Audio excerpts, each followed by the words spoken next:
The Thing.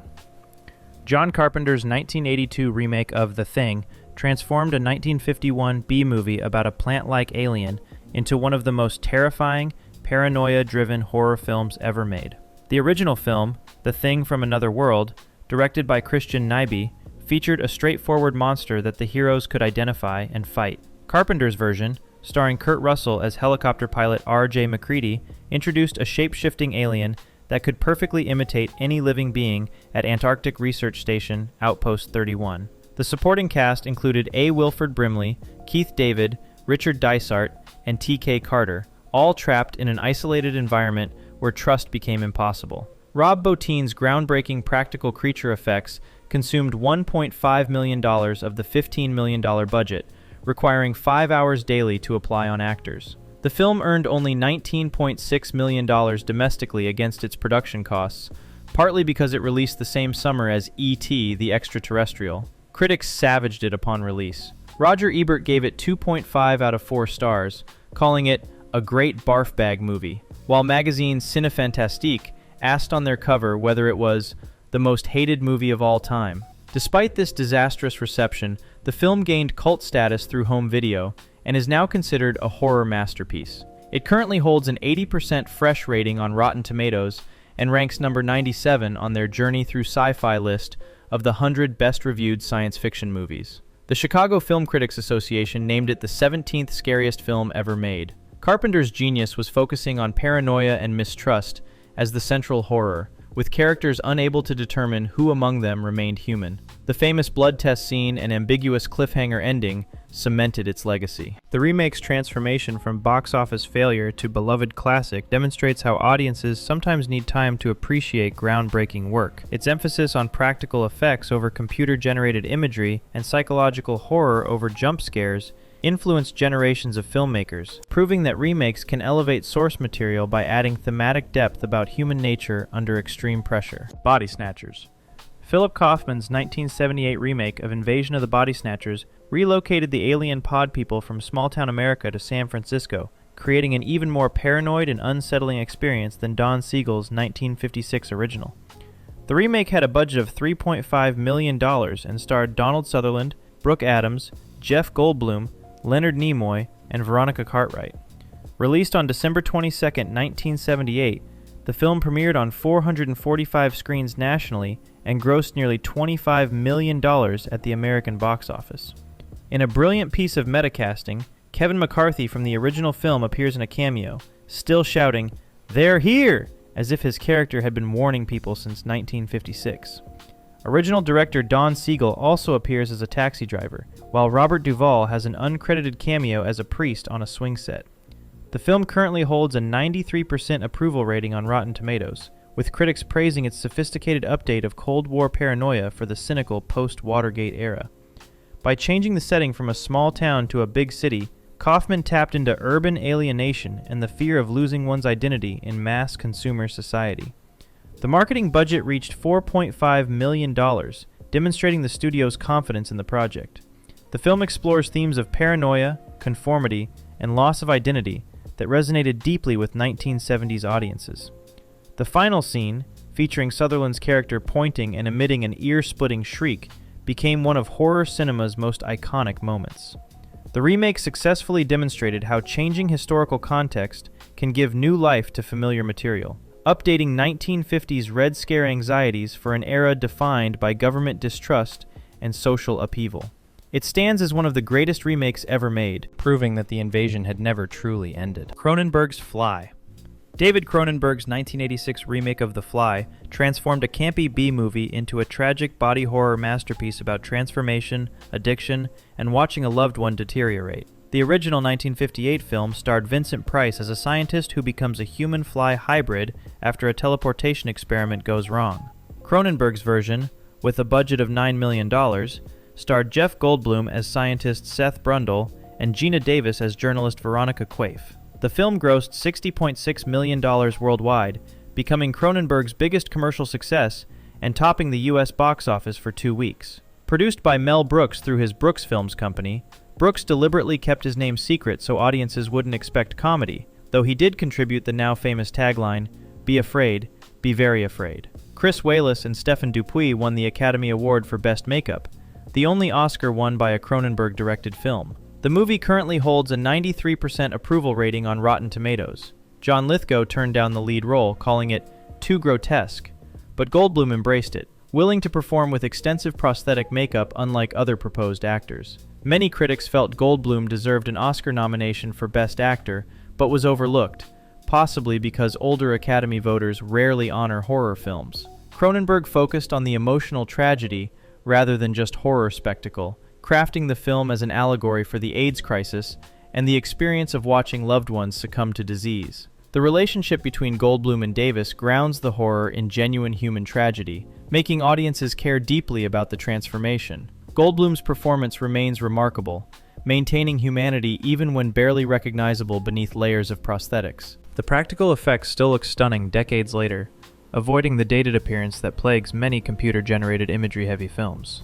The remake elevates the original's simple mad scientist story into a profound meditation on physical and mental deterioration, proving how adding dramatic weight and emotional resonance can transform pulp material into art. Judge Dredd. The 2012 film Dredd, starring Karl Urban, proved that faithful comic book adaptations could succeed where big-budget star vehicles fail, completely redeeming the character after Sylvester Stallone's 1995 disaster. Stallone's Judge Dredd cost $90 million to produce, but grossed only $113 million worldwide, earning a dismal 22% rating on Rotten Tomatoes. Fans particularly criticized Stallone for removing the iconic helmet after just 15 minutes, breaking one of the comic's most sacred traditions, while Rob Schneider's comic relief role felt tonally mismatched with the dystopian material. The 2012 version, directed by Pete Travis and written and produced by Alex Garland, had a more modest $45 million budget. Karl Urban starred as Judge Dredd, never removing his helmet throughout the entire film, staying faithful to the comics.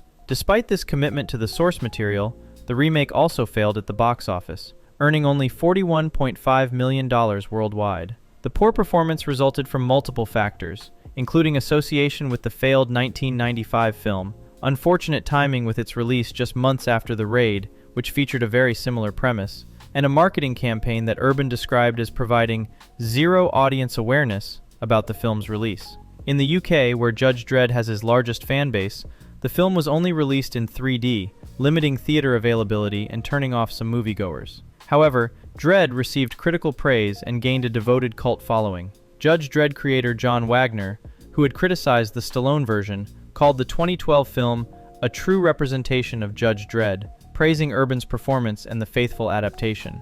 The film focuses on a single day with Dredd and rookie Judge Anderson, played by Olivia Thirlby, as they battle crime boss Mama, played by Lena Headey, in a mega block called Peach Trees. The remake demonstrates that box office success doesn't always equal quality, succeeding creatively where the expensive predecessor failed by respecting the source material and maintaining a dark, gritty tone.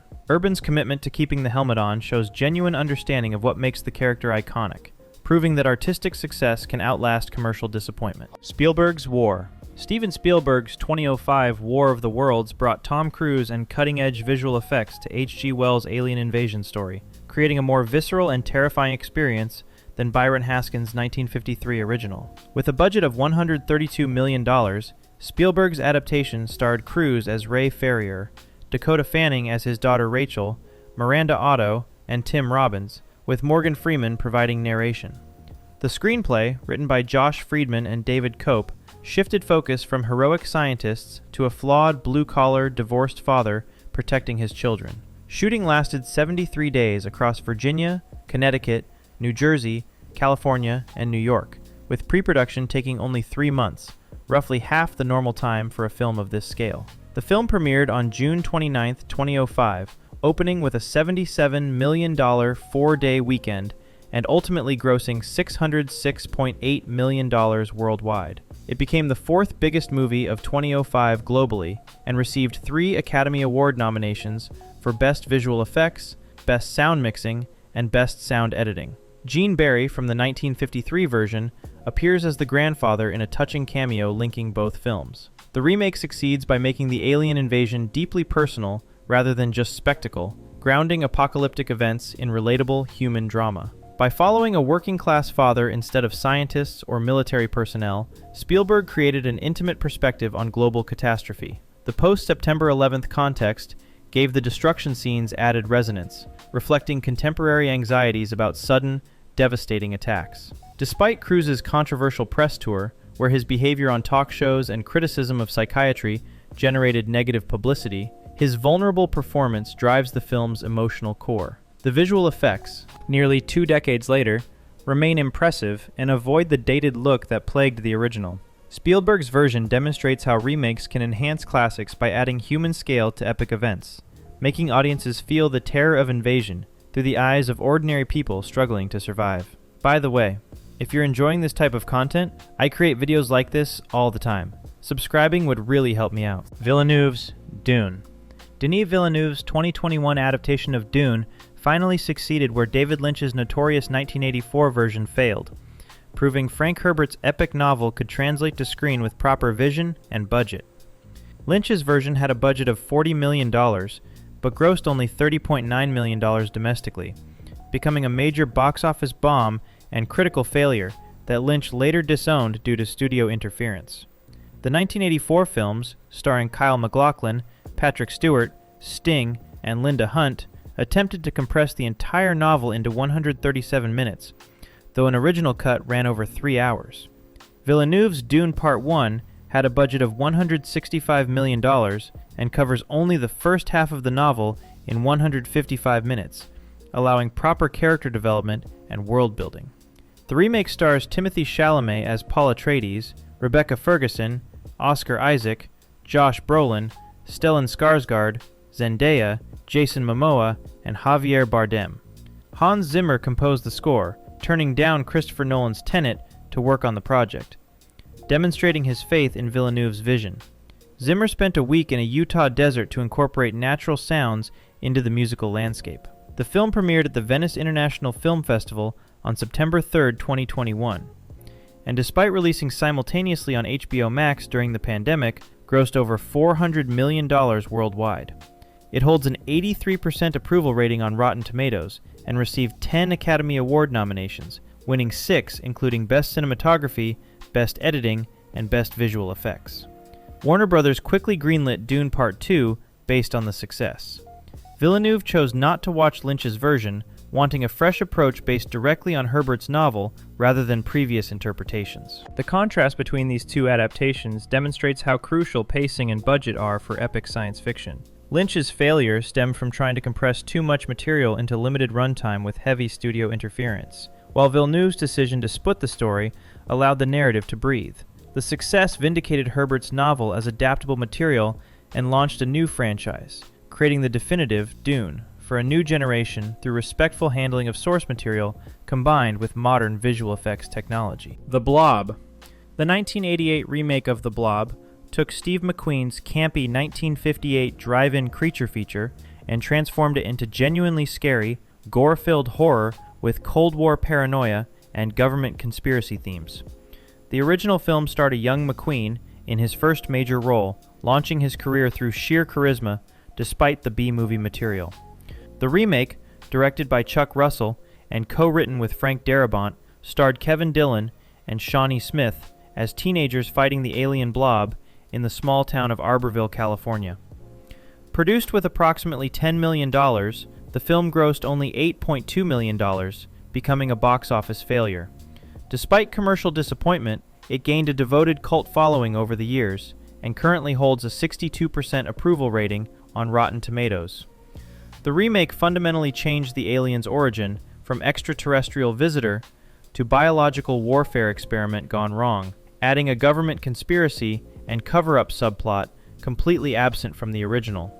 This shift reflected post-Watergate cynicism about government secrecy and military experiments. The practical effects were praised for being genuinely gruesome and effective, with the acidic blob dissolving victims in disturbing detail. The film also subverts audience expectations by killing off apparent main characters early, demonstrating commitment to unpredictability rather than following safe storytelling formulas. Critics praised the improved special effects and bolder storytelling approach that took the material seriously instead of playing it for camp. The remake exemplifies how adding thematic depth can elevate simple monster movies beyond their origins. Despite being overshadowed by other 1980s horror remakes like The Thing and The Fly, The Blob deserves recognition for successfully transforming dated material into relevant commentary about government distrust while delivering genuine scares. The film proves that even cult classics can be improved when filmmakers bring fresh perspective and contemporary themes to familiar stories. Invisible abuse. Leigh Whannell's 2020 The Invisible Man completely reimagined H.G. Wells' story by shifting focus from the mad scientist to his victim, creating a chilling exploration of domestic abuse and gaslighting that resonates far more than James Whale's 1933 original. The original film, starring Claude Rains in his first American role, focused on scientist Jack Griffin's descent into madness caused by the invisibility serum. Whannell's remake, written and directed for Blumhouse Productions, stars Elizabeth Moss as Cecilia Cass, who escapes an abusive relationship with scientist Adrian Griffin, played by Oliver Jackson Cohen. The supporting cast includes Aldous Hodge, Storm Reed, Harriet Dyer, and Michael Dorman. With a remarkably modest budget of only $7 million, the film grossed $145 million worldwide, though its theatrical release was cut short by the COVID-19 pandemic. Universal made it available for digital rental just 3 weeks after the February 28, 2020 premieres. The film holds a 92% approval rating on Rotten Tomatoes, with a 7.7 out of 10 average rating, with critics universally praising Moss's performance. Whannell updated invisibility from a chemical formula to a high-tech optical suit, but more importantly, made the technology secondary to the psychological horror of abuse and manipulation. By telling the story from the victim's perspective rather than the villain's, Whannell created a modern horror film with real-world resonance. The film's commentary on how abuse victims are often not believed gives the science fiction premise genuine emotional weight that the original lacked. Moss anchors the film in authentic trauma, portraying a woman whose warnings are dismissed as paranoia, even as she experiences systematic torment. The remake explores themes of domestic violence, gaslighting, and coercive control that make it disturbingly relevant to contemporary audiences. The modest budget proving that smart filmmaking trumps expensive spectacle demonstrates that horror doesn't need huge budgets to succeed when built on a strong concept and powerful performance. Whannell's version stands as one of the best examples of how remakes can completely reinvent familiar material by changing whose story is being told. Time paradox. Terry Gilliam's 1995 film 12 Monkeys expanded Chris Marker's 28-minute 1962 experimental short La Jetée into a feature-length time travel thriller that enhanced rather than diluted the original's complex ideas about fate and memory. Marker's original told its story entirely through still photographs rather than moving images, creating a dreamlike meditation on time and loss.